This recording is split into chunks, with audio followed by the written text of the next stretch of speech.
बोलते हैं LCM, lowest common factor बोलते हैं। क्या बोलते हैं? लोवेस्ट कॉमन फैक्टर बोलते हैं। तो ये लोवेस्ट कॉमन फैक्टर को जब हम लोग बनाते हैं तो सबसे पहले 2 से लगाते हैं। कम से कम 2 अंक कटना चाहिए। कितनी अंक कटना चाहिए? 2 अंक। कम से कम कितनी अंक कटना चाहिए?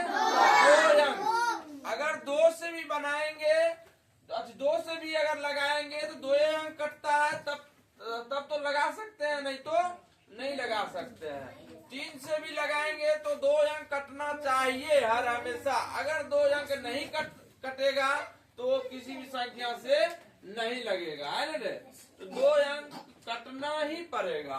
तो देखो हम लोग जब इसको बनाते हैं 2 से बनाएंगे, भागफल यहाँ पे लिखेंगे।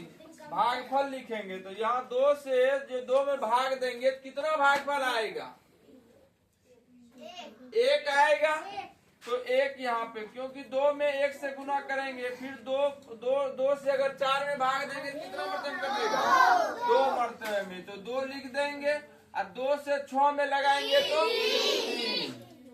उसके बाद 2 से 8 में लगाएंगे तो 4 हो जाएगा। अब फिर इसमें लगाएंगे, फिर अब देखेंगे जो किसी भी संख्या से कम 2 अंक कटता है कि नहीं कटता है। देखो यहाँ पे देख रहे हैं 2 यहाँ पर भी कट रहा है और 4 यहाँ पे कट रहा है। तो 2 और 4 दोनों तो कट रहा है, 2 से कट जाएगा। देखो ब्यूटिया को देखो, बनता तो है नहीं, लेकिन आज जब बता रहे हैं तो उधर बतिया रही है।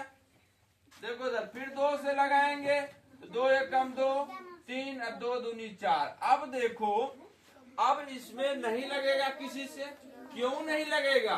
क्योंकि 3 से लगाते हैं तो 1 ही 3 है, 1 को संख्या कटता है।